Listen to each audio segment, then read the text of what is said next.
more participants. I expect some more participants will join us late, but we're going to go ahead and say welcome to Foundations to Starting a Product-Based E-Commerce Business. This is a topic that I'm presenting on as a representative with the Empire State Digital Initiative, which is giving small businesses access to toolkits and resources for digitizing, finding markets, and adapting to the new online economy. This is a state program that has used SBDC regional offices around the state to help facilitate that. Came about most certainly because of the pandemic and the need for many of our businesses to reach new markets digitally or to convert their current operations to either full or partial digital operations. So we're going to have a brief chance to look at the agenda in a second, but I did ask in the chat what was the last online e-commerce store that you made a purchase from, and if folks want to continue to put answers in there. Valerie mentioned that she made an online purchase from Sage Essential Oils, and then Sharva made a purchase from Amazon. That's great. That's actually two great examples at the two far ends of the spectrum of kind of what we're going to be talking about today. If you visit the Sage Essential Oil site, which I just did, I hadn't been there before. I didn't know that this site existed. You can see that it's a very specific product-based niche website. And that's going to be one of the things that we're going to talk about during this session here, is that many of the successful online e-commerce businesses are niche-based, right? They don't try to sell everything to everyone.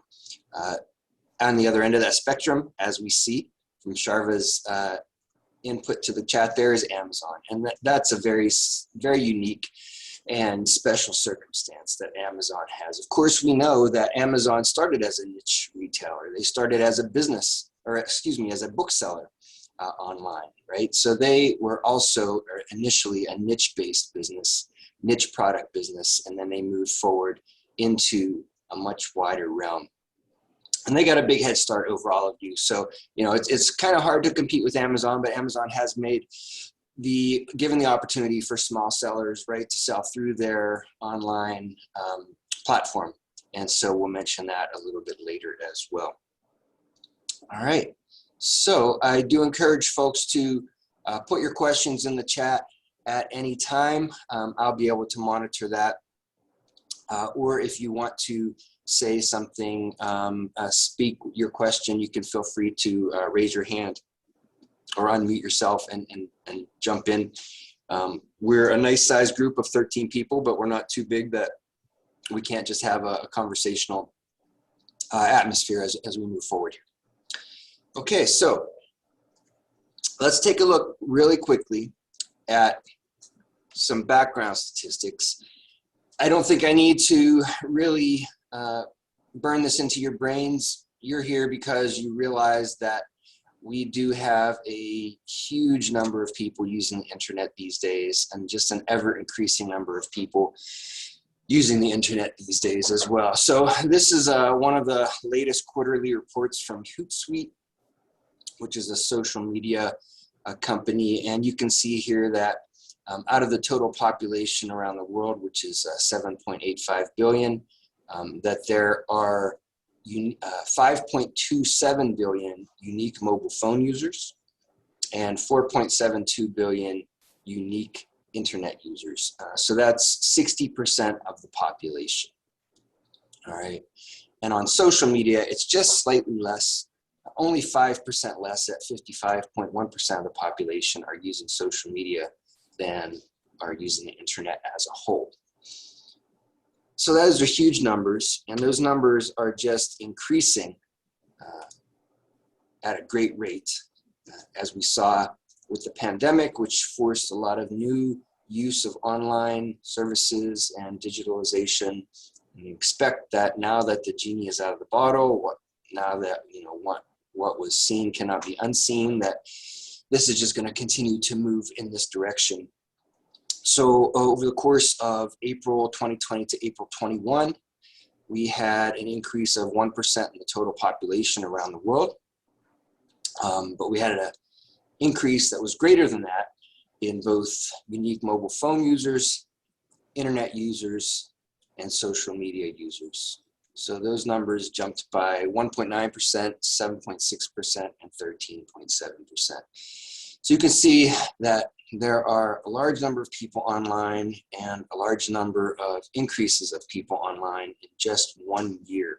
So if you were not selling your product on the internet in April 2020, but you decided to put your product on the internet in April 2021, there's an extra 332 million users out there that could potentially be buying from you. And that's a lot more than will ever cross your storefront in a brick and mortar location. That's not to say brick and mortar is not still a valuable tool or a valuable strategy, but it generally will be something that will be valuable in combination with digitalization and e-commerce. And it will vary from different types of retail products and services.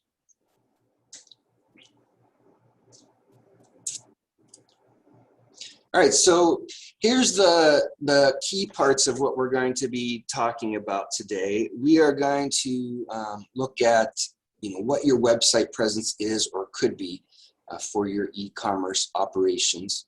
We're going to talk a little bit about policies and payment processes for that e-commerce setup. We're going to talk about inventory management.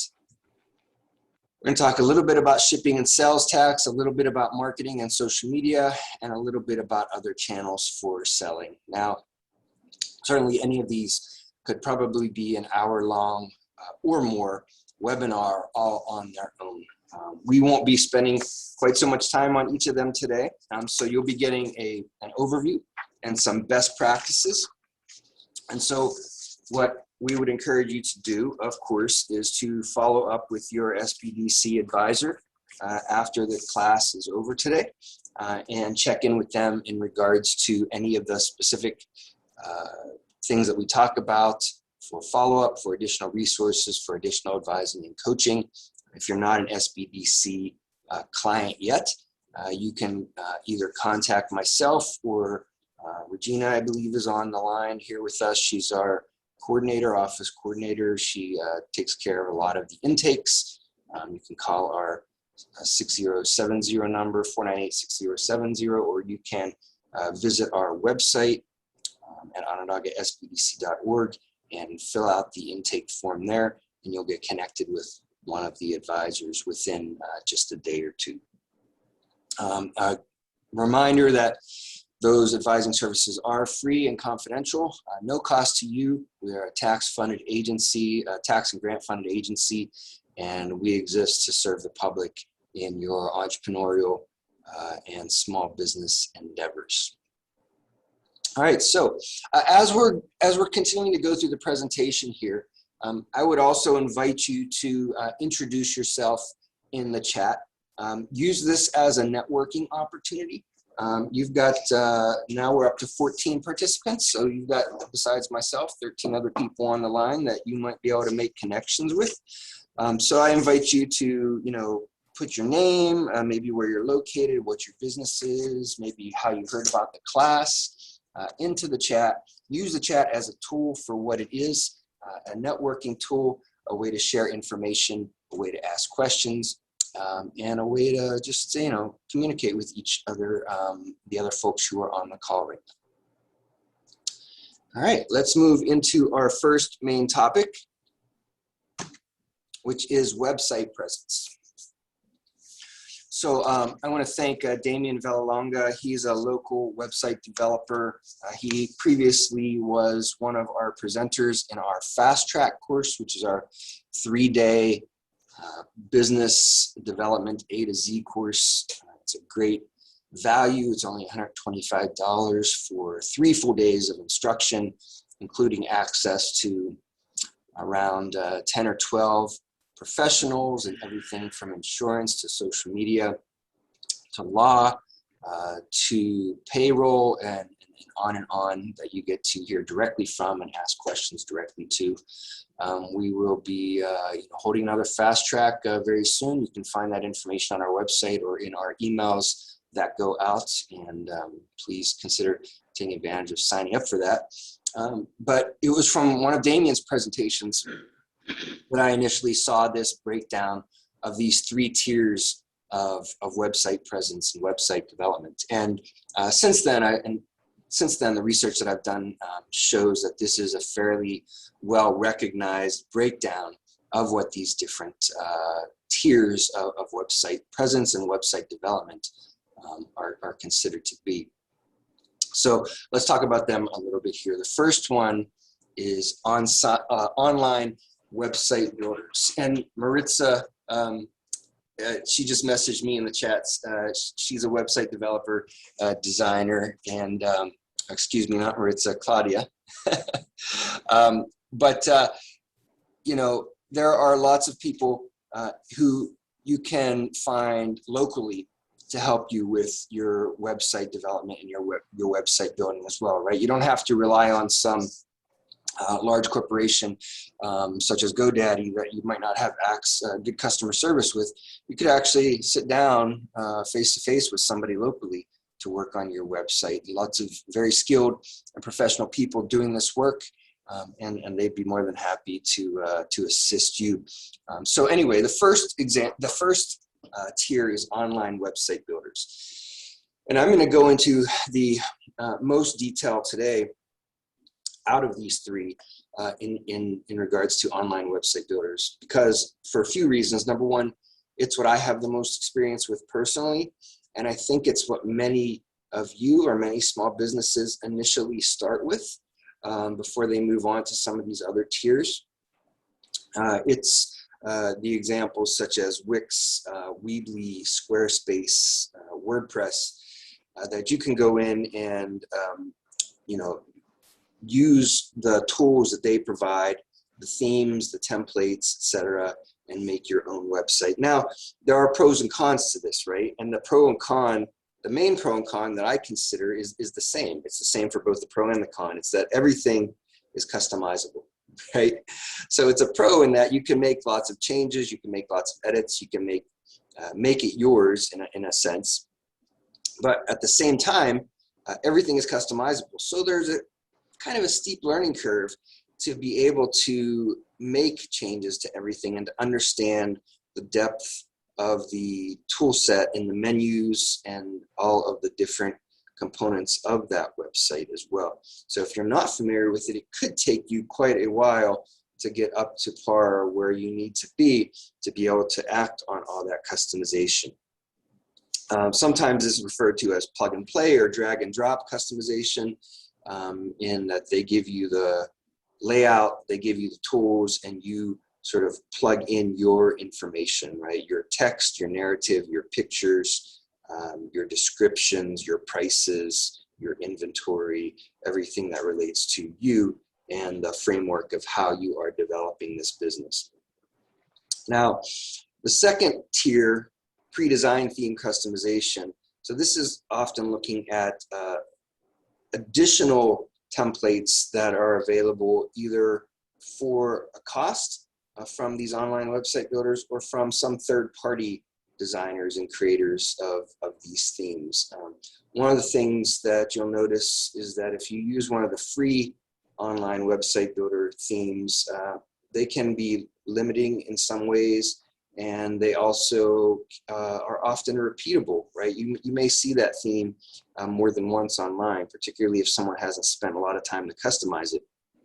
Whereas if you use one of the paid themes, or either from those companies or from the third parties, you probably get a much more highly polished and much more unique theme for you to use and for you to customize. Now, again, it's going to take a lot of knowledge on your part to be able to do that customization, right? And it's going to take a lot of time on your part as well. So that's where, whether you choose tier 1 or tier 2, that's where having a professional assist you comes into play, right? Because you have to ask yourself, Do you want to spend your time working on your website, or do you want to spend your time marketing and accessing sales and customers, which is really a large part of e-commerce, okay? And if you're spending all your time just working on your website, you're not spending your time getting customers. Now, the third tier is custom website design. I'm really not going to talk about that a lot today. This is really a higher tier, a higher cost. If it's right for you, we can explore it. This is where you'd want to talk, directly with your advisor to figure out what your budget is, figure out what your goals and objectives are, look at the scale of your business at this point in time, and decide if it's right for you to jump into that level of customization. And I'll give you a few more details about that in a second. Has anybody out there used one of these online website builders that I just mentioned, Wix, Weebly, WordPress, or Squarespace?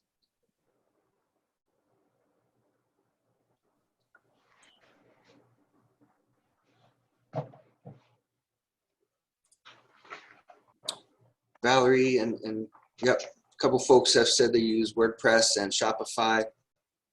Very good. So I'm going to show a quick example here of what one of these Wix templates uses. I'm comparing WordPress and Squarespace right now. Sharva says, Regina says, I cannot hear anything. Regina Dolores. Regina, can you check your audio settings on the should be on the bottom left of your screen, or potentially on the top left of your screen where you see the microphone. Little arrow next to that microphone will give you some options to switch, select speakers, etc., and then also just make sure that your volume is turned up as well. We are recording this, so worst case scenario, if you can't hear anything as we continue along, you'll be able to hopefully hear it on the recording at the end. But please check your audio settings for now. So here's an example. I love to backpack and camp. I'm planning a trip to Maine for my summer vacation this year in August. The goal is to sleep outside every night for those 2 weeks, perhaps on an island a couple nights along the Maine Island Coast Trail. And so I decided to use an example here from Wix of a online outdoor gear store. Okay, I'm going to go back really quickly to our slides because I did want to show you just quickly some of the options when you're creating a website. And this is just the Wix example. The other websites will all be set up a little bit differently, right? And they may ask you different questions. They may request more or less. But what I want to also tell you right now is that there's not any right or wrong answers right now when you're designing or drafting or researching this first draft of your website. You'll generally have the option to not publish it until you're ready to. In other words, to not make it live so that other people can see it until you're ready to. So you can play with it as much as you want. And what we call the back end, since you're the owner, you'll have access to view it as other people would see it, but it won't be published until you're ready to publish it. So don't worry too much about what you're doing when you're playing around with it. Usually mistakes can be corrected. So the way I started off right here with Wix, they asked you what kind of website are you creating. So if, for example, you were creating an essential oils website, you would type that in and it would give you some suggestions, and based upon those suggestions, it would give you the ability to add some components to your website. Right, so I'm making a website for an online camping store, and it automatically knows that I want to have an online store, right? Because we're going to make some sales. And it also gives me the option to select from if I want to include a chat function, a subscription form, a forum, right? I chose chat with the little check mark there. Now that I'm thinking about it, I should have chosen subscribe form too. Does anybody know why? Does anybody not have a subscription form on your website, or is anybody not collecting email addresses right now? Because you really should be. We'll talk about later how email is one of the 5 main components of marketing your sales and marketing your e-commerce store. So you should have a subscription form to sign up for your email list on your website. Okay. And then, let me get rid of that annotation. And then it gives you some additional options as well. If you want to include a blog, if you want to include an events listing, pricing plans for your members, Instagram feed, and a bunch of other things as well. Now, I did choose blog, which is also an important component of content providing to your customers. And we'll talk a little bit later about that as well, and how you're not just selling a product, but you're selling a story, right? You want to tell a story behind the product.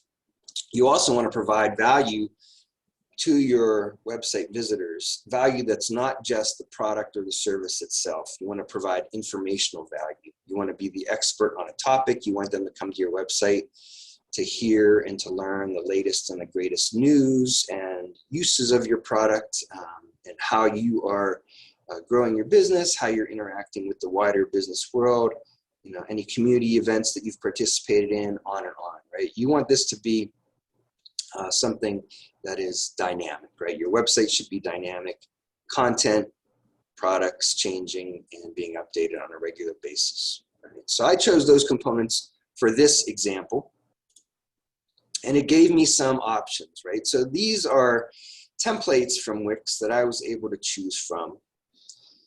A number of them having to do with being sporting goods stores, backpacking store, and camping equipment store over here on the right-hand side. So that's the one that I actually chose, okay? And so why don't we go now to that actual live site, and I'll show you a couple pieces of how that website will work. So this is what it would look like if you were visiting my site, right? Or if I were visiting your site and you were the camp sales developer. And right now it's just a blank slate, okay? So if we scroll down and if we clicked on Shop Now, for instance, there's products in here, there's tents and there's prices, but these are just all draft information that has been plugged in by Wix. And you don't have to actually go in and make changes and updates to all of this information, because if somebody decides to buy this tent from you, well, do you actually have that tent in stock, in inventory? Do you actually have access to it from another supplier?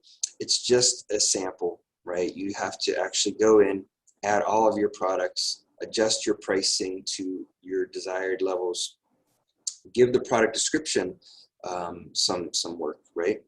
So how do you do all that? Well, when you click edit this site, you get taken to sort of the back-end editing software. Now, there's so much that you could do on this website, like I mentioned earlier, right? One of the pros and cons is that everything is customizable. And so you see a lot of menu options on the left here that I'm scrolling down. You can see that up top, there are also a number of options under the settings menu. And if you click on any of the components within the web page itself, you get more menu items that come up that allow you to do things, right? So for instance, if we clicked on the text, become one with nature, and then we clicked on edit text, and then we have the option to do just that. Okay, I can make the font size much smaller. I can make it a different color. I can do just about anything that I would want to do within certain parameters, okay? And that's that idea that it's customizable, but it's not 100% customizable, because you wouldn't have the ability to make every change that as a custom website design would have the opportunity to do, okay? So this is Wix. This is how Wix operates. I'm most familiar personally with Wix and with Shopify. I've had experience personally developing web pages on those sites, and I've also helped a few clients with navigating some understanding of those sites as well. And if we scroll down the left a little bit further here, we're going to be talking about this is e-commerce, right? This is about e-commerce. So we want to ask the question, how are we going to actually sell the product, right? And one of the things that we have to consider when selling a product is how we're going to be taking the payment and processing the payment as well. So keep that in mind. Before we get to that, I want to take us through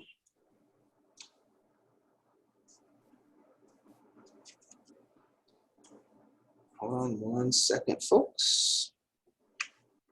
Going back to our slide deck so that we can just really briefly see that shop option on Wix. So we see right here, start selling with Wix e-commerce. So there is a built-in e-commerce processing system within Wix, just as there is within Shopify, just as there is within some of these other website builders. That's the basics, right? You'll have the opportunity to change that if you want, and we'll look at how that gets done in a second. But before we move on further with this, I just want to give you a sense, again, those 3 tiers that we talked about earlier for your website. Tier number 2 being the premium Wix templates. This is Wix Pro Themes. They are selling website templates that they have developed. Like I said, they can be a lot splashier, they can be a lot crisper, they can be a lot more customizable, they can be more unique since they are paid for themes than you're getting from the free themes on some of the website builders. And the cost is a little bit more, right? You may pay a couple $100 for a professional theme like this. And then the third level, the third tier, right, is that custom website design cost. Not going to get into that. Here's a couple resources for you to follow up on if you would like. But you see both of them indicate there are some basic costs to start and build a website and some ongoing costs to manage it.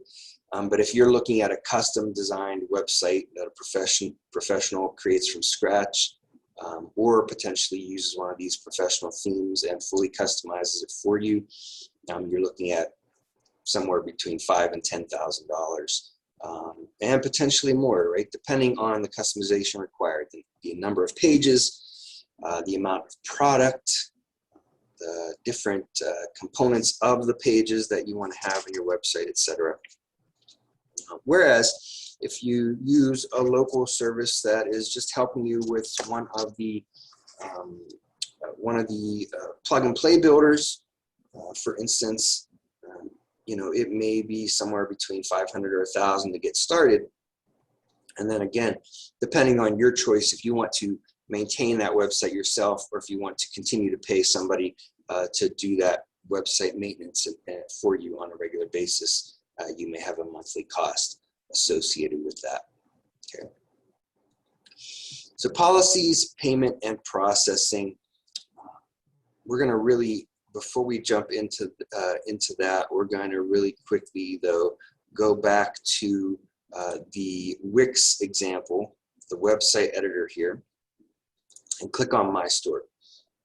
All right, so the fact of the matter is that companies like Wix and WordPress and Weebly, they want to make it easy for you to be successful because they will make more revenue if you continue to use their service. They'll make a percentage of profits if you use their shopping store elements and their payment methods that they've got set up. So they want to make it easy for you to do that. So your store is just about automatically included in many of these setups. And you can see here that it automatically gives you that option to add a product, right? Go to the dashboard, add payment methods, define shipping rules. Their goal is to help you do this in a correct way and to make sure that you complete the steps that you need to complete. So if we click on Go to Dashboard, you'll see that they even have, if we give it 1 second here, here we go. They even have a checklist, right? Up the top here for setting up your site. It says you have 9 steps left. So this is my first pro tip for you of the day, is to use checklists. And Wix, in this example, is already providing you with a checklist. And that checklist is broken up down below here into different components. Start selling, sell plans and packages, showcase your events, and get your site online. So these are some of the basic things that you will need to do, all right? Adding your first product and then additional products, setting up your payment methods, setting up your shopping regions, your pricing, again, your payment methods if you're selling subscriptions and memberships in addition to just products, creating an event perhaps, and then publishing your site, connecting your domain, and getting the word out there on Google and other sites. How are y'all doing?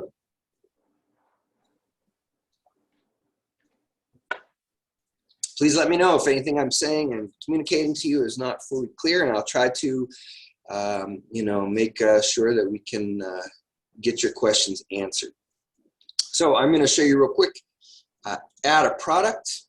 So for this example, if we want to add a product, we go into the product screen.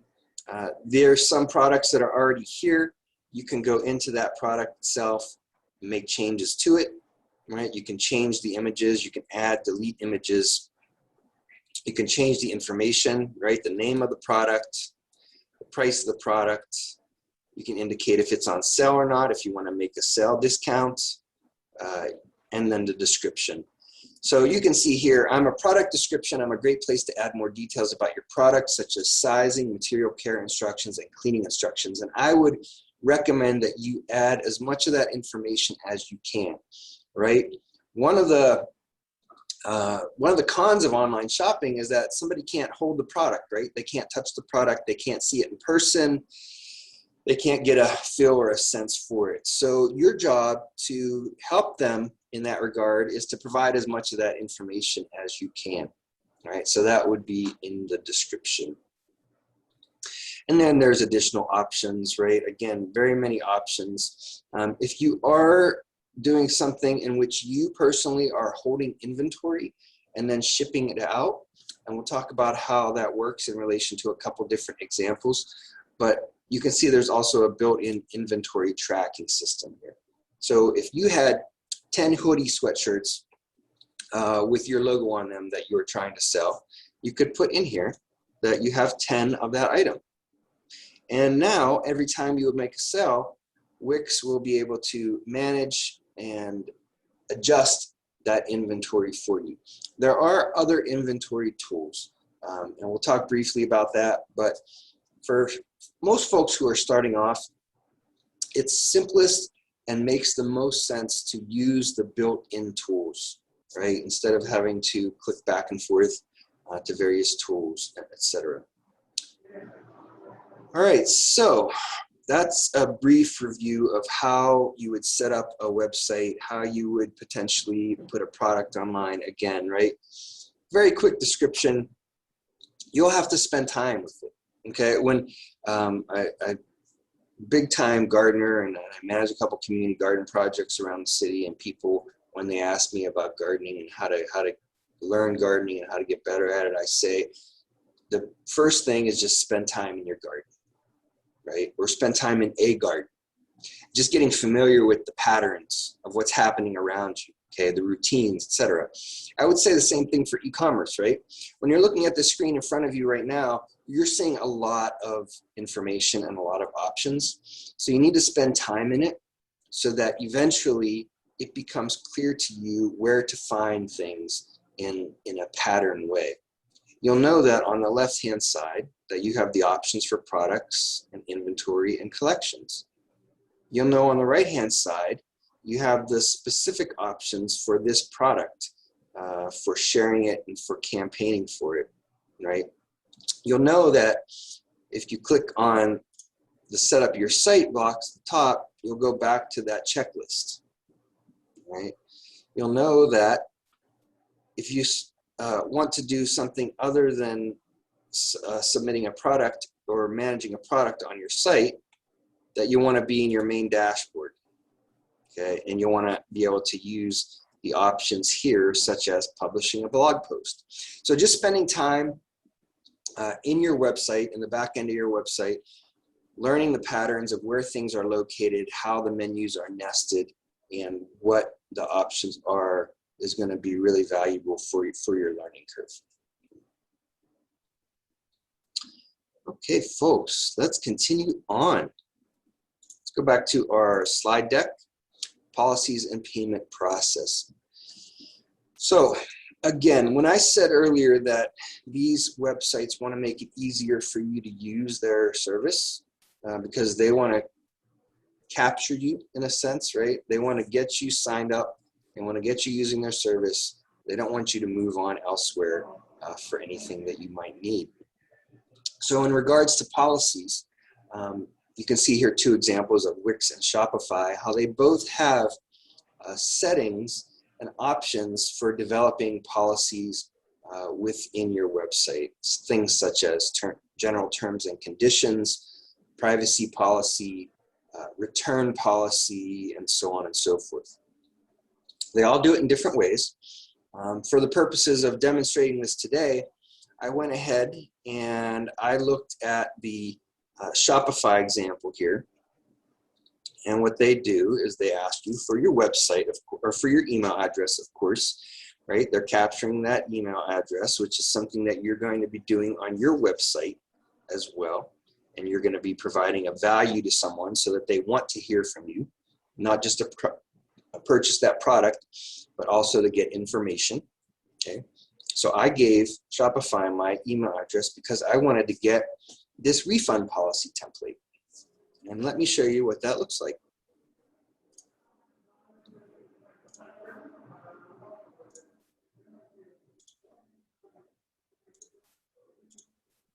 And this is it right here. After I downloaded it and put it into a Word doc, it's a basic return policy.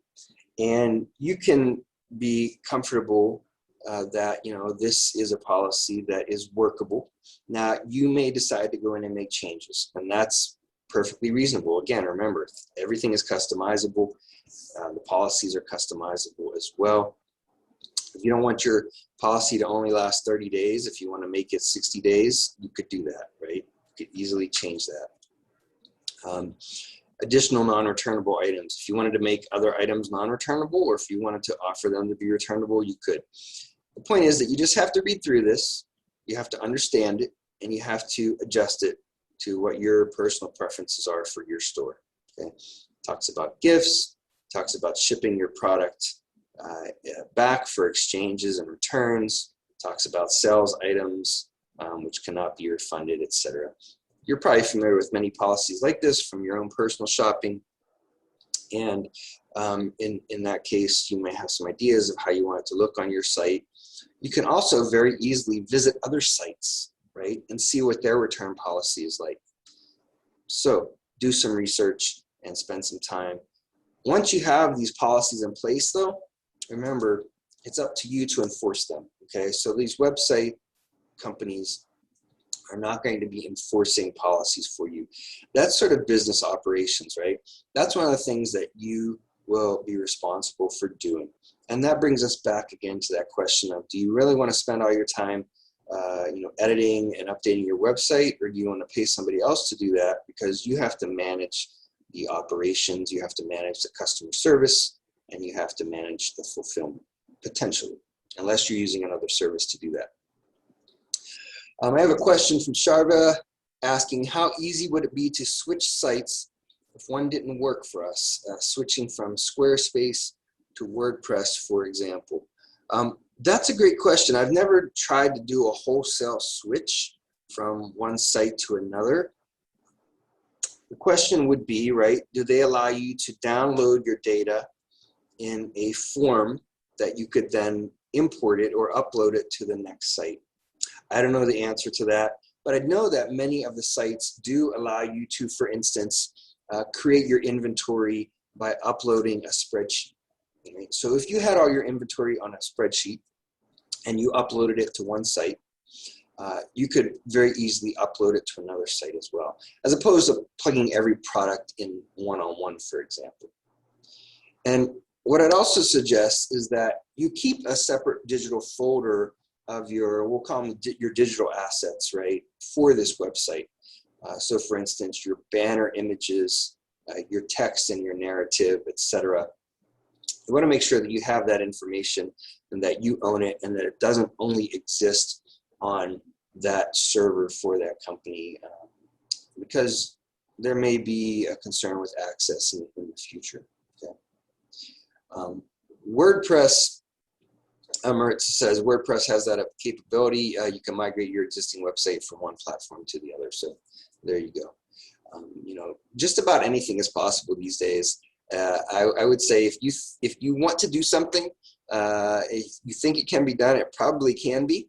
It's just a matter of finding that information, right, and figuring it out, or using a resource that someone else is knowledgeable about. So that's the return policy example right there, and just an example of how the different policies that are out there that you'll need to be responsible for your business. The templates are usually and often available from the companies that you're using to develop the website, and if not, there are many other websites that also offer templates of legal documents, legal forms, and legal policies that we could help you find at the same time.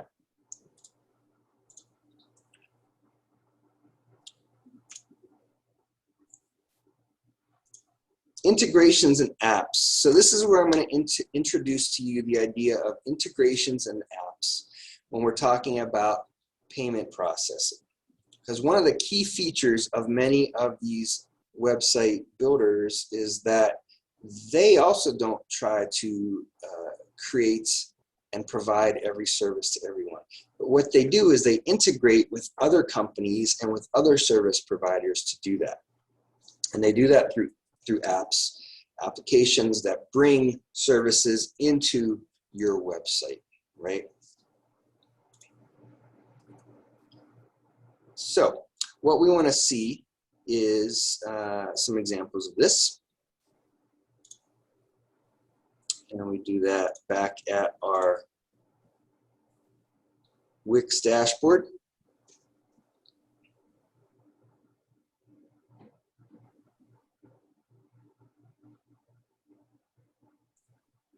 Loading, okay. Great, so we're going to go actually back to the main menu, and we're going to scroll down to the bottom here, and you'll see the apps tab, and you'll see the option to manage your apps or go into the app market. Let's manage apps to start with, and you can see that there are some apps already installed. These come with the product, the template, the theme, the service that you're using, right? So Wix events and Wix pricing plans. You'll remember back at the beginning when I was choosing options for my website, I chose an events app and I chose a pricing plan app. It looks like there's still some steps for me to complete that setup to have that functioning. But below that, we see that we've got an Instagram feed, the FAQ, the chat, the members area, the forms and payments. All of those are already installed apps, right? And then the Wix forum, the Wix stores, and the Wix blog. So we already looked through Wix store and how you can add products and services to your website for sale. And then below that, right, you've got an additional market of many more apps that you could bring into your site. So if we click on See More Apps, this is where you can get creative with your website, right? If you wanted to bring some additional options in. Printful is interesting. You see on the right-hand side here, this Printful app. I was actually going to mention this when we discussed how to find products for your e-commerce store, because companies like Printful are print on demand. That means that you provide a logo or a design, and the customer is able to order it. The Printful app or whatever other app you're choosing to use will print that product with your design or your logo on it, and we'll send it out to that customer. So that's a form of drop shipping, a specific form of drop shipping that's known as print on demand. So you don't have to print a bunch of shirts as inventory, hold them, manage them, ship them yourself. it also creates a lot more customization, right? Because there will likely be many different styles and colors of t-shirts that somebody could get your design printed onto. If you were to try to create all of that inventory yourself, you would need a huge place to store it all. You would need a huge outlay of capital up front to print all that as well. But we see here the various types of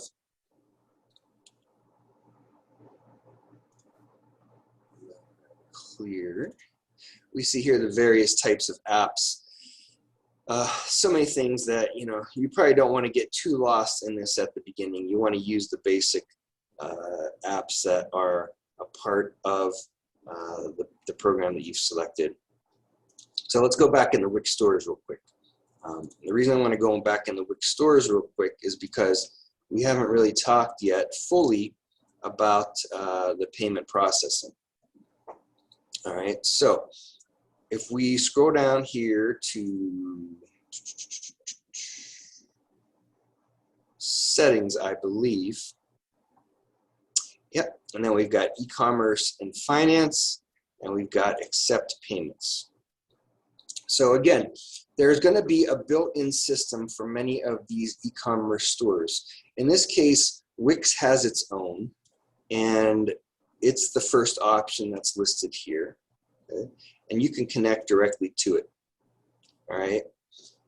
It's got some information here about what you can and cannot sell. These are restricted products, so you wouldn't be able to sell any of that right now. But if you were selling things that are not restricted and you hit connect, you're ready to go. And you can start adding products and taking payment through Wix. Now you can see some of the other options here. You've got PayPal, which can be automatically connected, and you've got manual payments that you can also set up, so you can accept cash and checks, for instance. Now, if you wanted to use some other third party, that's potentially available as well. One example that many people have heard of is Square, right? Square payments, that's something that you could potentially integrate with your website. Now, I'm not going to say that all integrations are available for all combinations, because they're not. Some companies or websites may just not have gotten around to finalizing an agreement with another company for the integration. Some of them may be competitors and not choosing to include them. Again, every option is going to be different, and so it's just going to take a little bit of time, research, and familiarity on your part to make a final decision. But there are easy options to get you started, such as what you saw myself just do right there. And let's click on the upgrade real quick, because even with the free build your own, there are various options that will make your website a much better source for customers. And you can see here that some of the costs are not, you know, really, if you're starting a business, you're going to have costs, right? I mean, we just need to acknowledge that up front.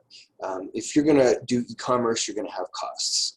And so you've got to acknowledge that, and you've got to understand that it's going to be part of doing business, right? So different plans here for your e-commerce, and you can see some of the differences, for instance, storage space, right? The different level of gigabytes, the different number of video hours that you can have on your site. And this is important, you know, for things such as, you know, your product pictures, right? You want to have high quality product pictures. You want to have some video on your site, right? Video is king right now. One of the top search engines below Google is YouTube, right? Everybody's searching for everything on YouTube. All right. Customer care, right? 24-hour customer care versus priority customer care, depending on the level that you're using. So you want to look at the different options that you have there, is all I'm going to say about that right now. Okay, let's go back to our slide deck. And let's move on to inventory management. So I started to touch on this earlier in regards to looking at how to add products to your e-commerce store. And the example that I was giving you was showing you how you would add a product that you already have, right? So if you have physical products or services that you're selling on your e-commerce site, you would be able to go in, put that picture in, choose the amount of inventory that you have, update it, choose the pricing, etc.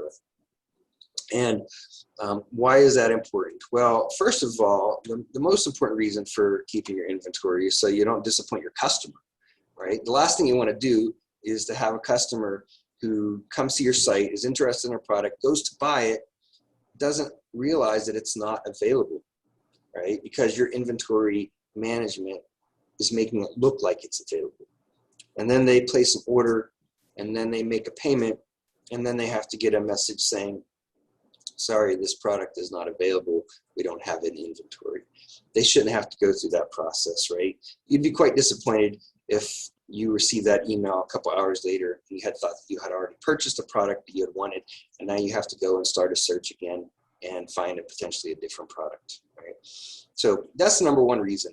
But in addition to that, here's some other reasons: avoiding spillage, dead stock, saving on storage costs, optimizing fulfillment, and improving cash flow. I mean, those all sound great to you, right? I hope so, because those are really, the reasons that you're doing this.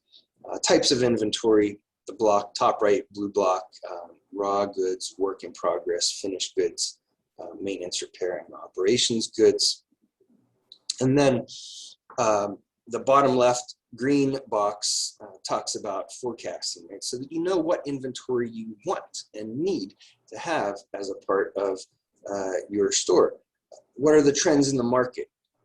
What were last year's sales during the same week, right? Christmas is much busier than probably, April for certain types of gift sales. So you wouldn't necessarily need the same level of inventory in April that you would need in December. What's the growth rate that you're expecting, right? Ideally, you probably are hoping to sell more product this year than last year. Guaranteed sales from contracts and subscriptions, make sure that you factor that in. Seasonality, which I just mentioned, and any promotions or planned ad spending that you have lined up that may be increasing your sales and your need for inventory.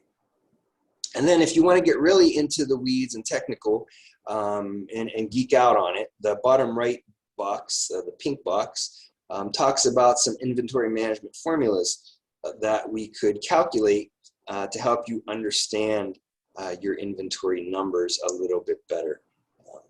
You'll need to work closely with your advisor to help you understand those components. So inventory management is important. That's the point of what I am saying in this slide. And you need to just be familiar with how you are going to manage your own inventory, how you're going to be aware of it, how you're going to keep track of it, okay? So when you have inventory, either inventory that you hold or that is in some other location, what are those different models? What do we call them, and what do they look like? So we're going to talk about that here in relation to shipping. Okay, there are three basic models. One is stock inventory. The second is a fulfillment house model, and the third is drop shipping. Right? So stock inventory refers to the self-fulfillment model. That's the example that we've been using so far. That's where you have the product, you store it somewhere, customer places an order for it, you pick it, pack it, and ship it to your customer, right? So you're doing everything.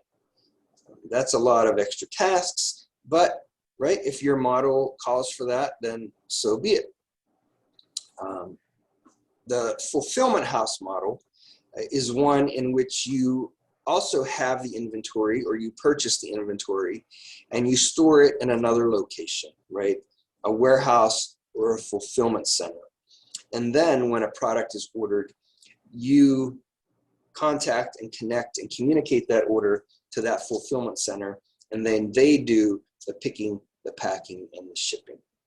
And of course, the difference there, right, is that there's going to be an additional cost to have that third party do that and conduct those services for you.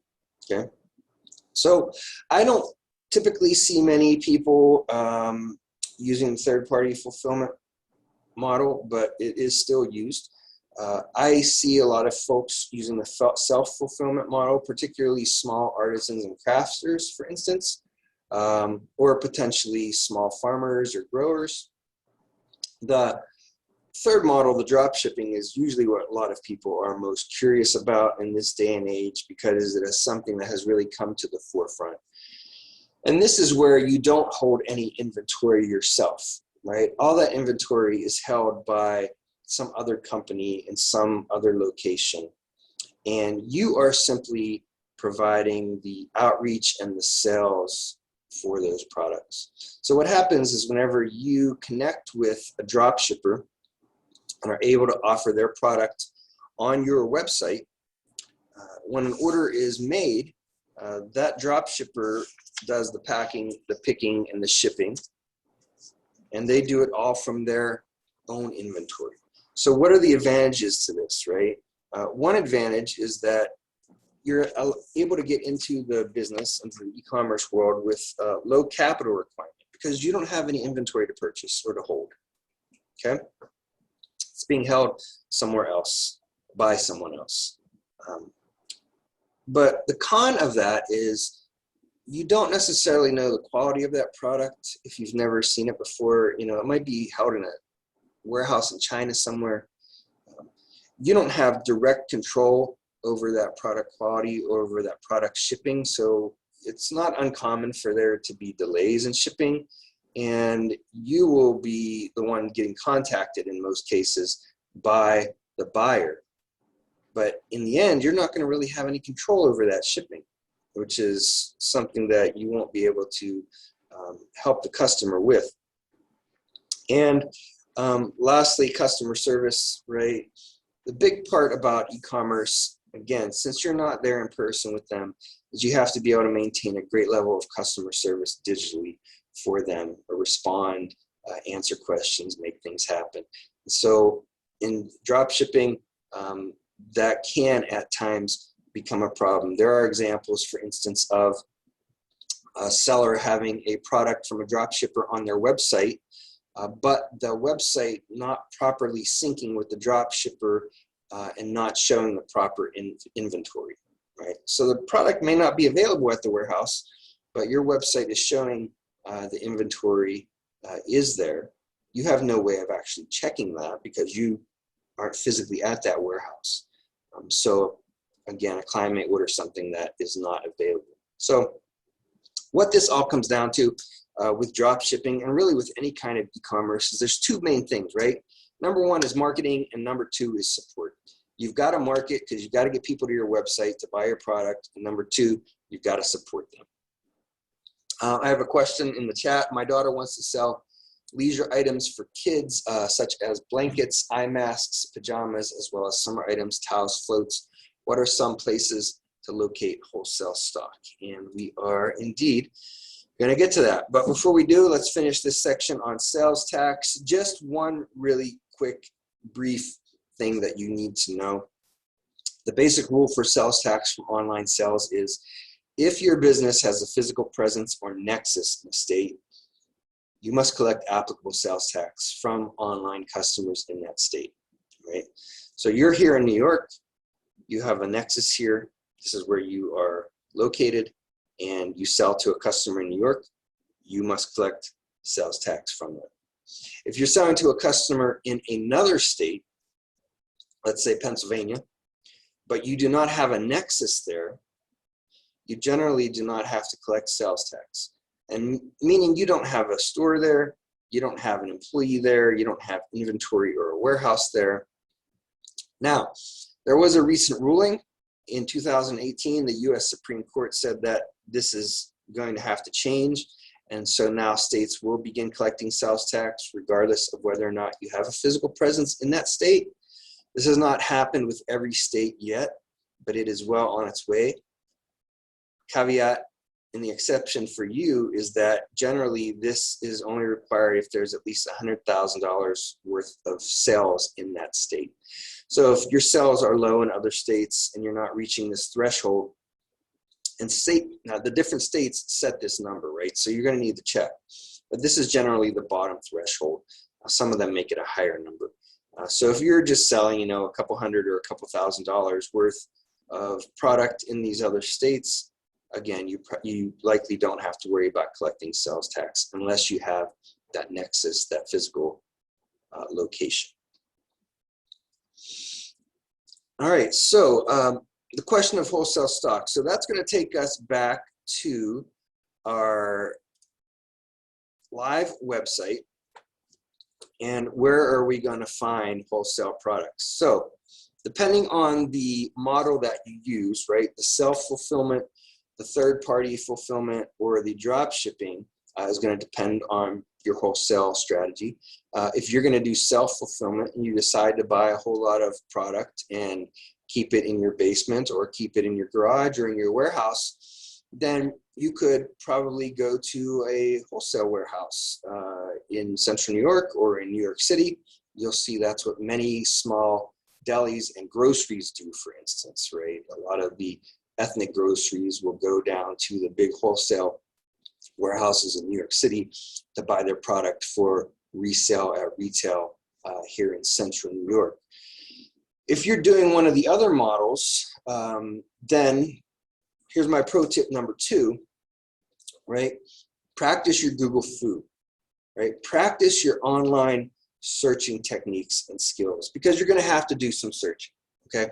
Now, some of the websites such as Wix and Shopify will try to make it easier for you, right, to find these drop shippers. So for instance, in Shopify, here's a blog post from earlier this year, January 2nd, and they're listing the top 13 apps for sourcing products via wholesale on Shopify, okay?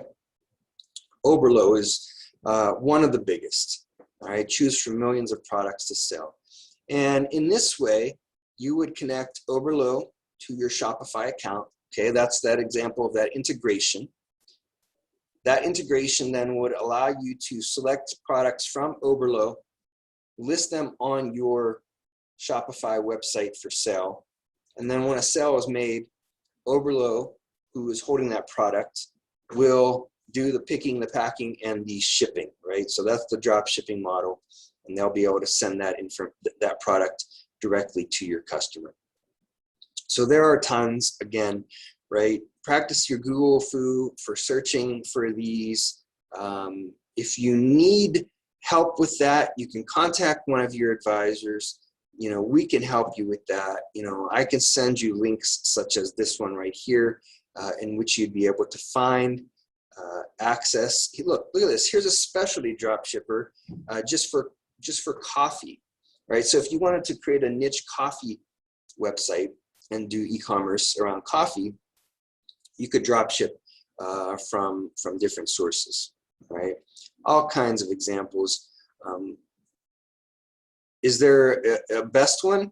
I don't know if there's a best one. I mean, they're all going to vary from the types of products that you have, that you want to sell, and the types of products that they have. There are also other specialty niche ways to do drop shipping with specific types of products. So if we go back to the example of my camping website, many brands or product manufacturers will offer you drop shipping if you set up a special relationship directly with them. So I could think of a company like the North Face, right, who has its own line of products. And if I wanted to wholesale North Face product, or if I wanted to retail North Face products, there's the likely option that I would be able to create a business-to-business, wholesale to retail drop shipping relationship with them, but it would require me to enter into a contract with them. The other thing to keep in mind is that if you want to work with some of these larger companies, they often have requirements that you have to meet first, right? Criteria.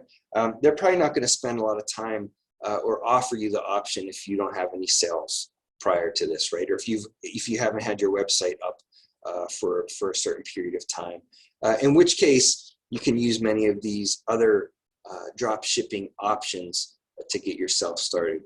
Right, here's a hub just for art. If you want to drop ship different art, that would be amazing, right? And there's another example of the print on demand products that you can offer on your website as well. Sharva, you asked that question. Does that make sense? And please, follow up with me or an advisor to help you identify and understand these different drop shipping options. Okay. All right. We are cruising here. We're almost running out of time, but I'm going to finish us up here with a couple of things. The next general topic is marketing and social media. As I mentioned earlier, you have two main goals as an e-commerce practitioner. Number one is marketing, right? Getting your product out in front of people, getting them to visit your website and make that purchase.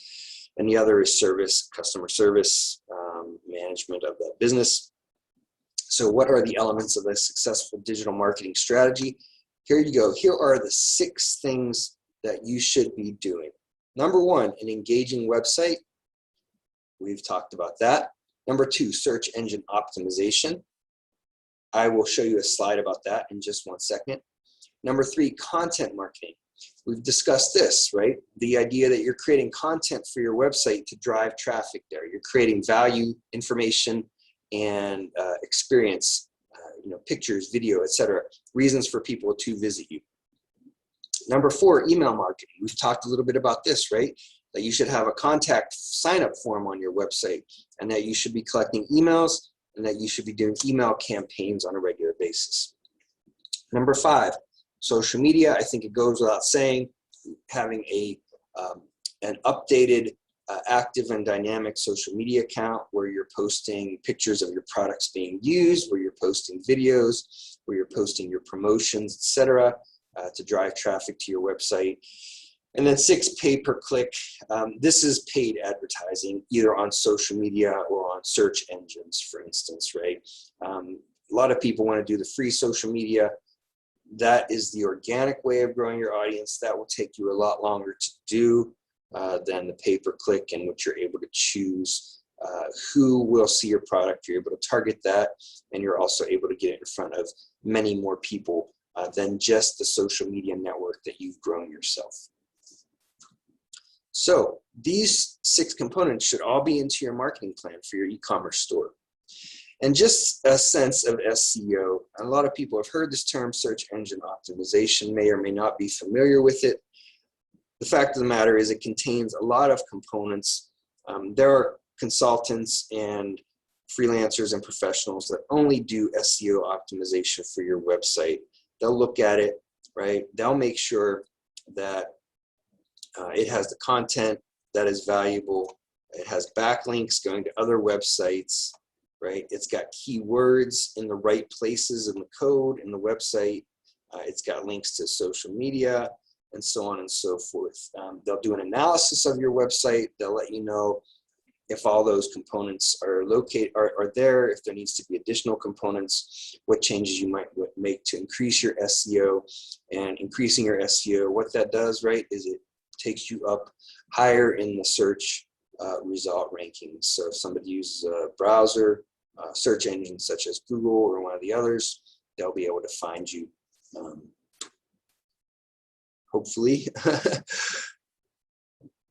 So let's take, so let me clear this annotation. Other channels, again, in addition to having your own website, you may be able to sell through other channels. At the very beginning, I mentioned how Amazon is an example of this, right? You can sell your own product or other products that you hold through Amazon. So these are independent e-marketplaces. Other examples are eBay or Etsy, for example. I believe Walmart even offers this now, right? You can set up an account with them. So if we look at this diagram here, the store owner on the very left would be those examples that I just mentioned to you, right? eBay, Etsy, Amazon, Walmart. They own the store, and they set up a marketplace for you to sell through. So think of it like the regional market, right? The store owner is the regional market. The marketplace are the sheds, right, that you can set up and sell as a vendor. And then you are one of the multiple vendors who are selling in that marketplace. And you can have as many products as you want, but so can the other vendors. And in the end, either it comes from you or another vendor, one product or many products reaches the customer, right? So these are independent marketplaces. eBay, Alibaba is another example of one of those. So participation in these often does have a cost associated with it, and it's an additional channel though, right? It's one of the options that you have to reach other customers in different ways. All right, let me take us to, I believe, our final slide. Here we go. What are the takeaways from today? So bottom left is my contact information. I will be able to send this slide deck to everyone so that you will have that in hand. What are the takeaways from today that I want you to recognize? Number one, most successful e-commerce startups are based upon niche markets, right? They sell a specific type of product to a specific market of people. The idea that Sharva mentioned earlier in her question, leisure items for kids, would be a niche market, right? You could even get more niche from that, right? You could just do clothes for leisure clothes for kids, or you could just do pool items for kids, right? You can get as niche as you want. The fact of the matter is that if people just want to shop for everything for everyone, they'll go to some place like Amazon. If they want really to have the experience of good customer service, good quality products, and a good selection of niche market products, they'll come to your website. Second, optimize product content. This is the idea that you have to have good pictures, you have to have good video, you have to have good written narratives and descriptions of your products on your website. 3, platform maintenance. Remember, you have to spend time managing the maintenance and the upkeep and the continued development of your website. So whether you're going to do that yourself or you're going to contract with somebody else to do so, it's got to be a regular, ongoing aspect. 4th, active customer acquisition. You have to keep advertising, you have to keep doing the marketing, you have to keep acquiring new customers, and you have to keep doing strategies that bring previous customers back to you. 5, business operations. This is all the stuff that just takes to get your business off and running, right? Collecting sales tax, paying that sales tax as appropriate. That's the example that we talked about today. Remember that there's the marketing and the sales component of your business, and then there's the sort of management and operations of your business as well. And then lastly, stay current. I showed you those 2 slides at the very beginning that from Hootsuite's quarterly report that talked about how many people were online, how many people were using websites, how many people were using smartphones, etc. That's just one source of information for staying current, not just on your product, but on digitalization and e-commerce as a whole.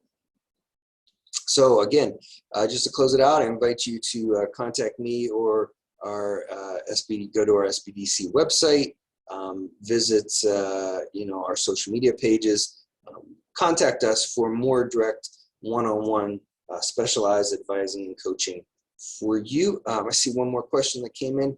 How does inventory management look like when you are selling services as opposed to products? It looks similar, but the idea with selling services is that those services are going to be based upon availability, right? So you know that if you are selling massages, for instance, that you can only do 4 of them a day. You can set up your inventory systems to recognize that, right?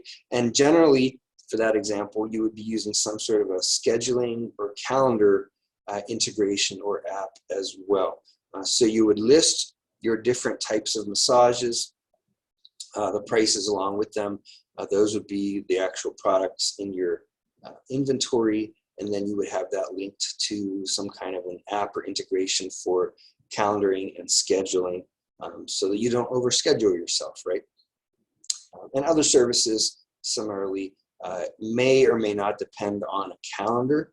If you're selling a service, for instance, that is a specialized or customized one-on-one consulting service, you may have folks go through some sort of an initial meeting with you before you determine whether or not you're going to provide that service to them, or if it works for both of you, in which case that initial meeting may need to be scheduled potentially through your website as well. You'll have to be managing your time and your availability to spend time with new clients to provide a service, or if you're connecting with a third-party service provider, making sure that they have the availability and that there's that integration between them and you to know that there is the availability for that to happen. So again, those websites and those apps will enable you to do that. All right, I'm going to stay on if there are any further questions. Otherwise, thank you for joining us. I hope this was helpful. I hope you'll contact us for additional assistance as you move forward with your product, and that one day we can talk about you as a SBDC success story. All right, have a great rest of your day.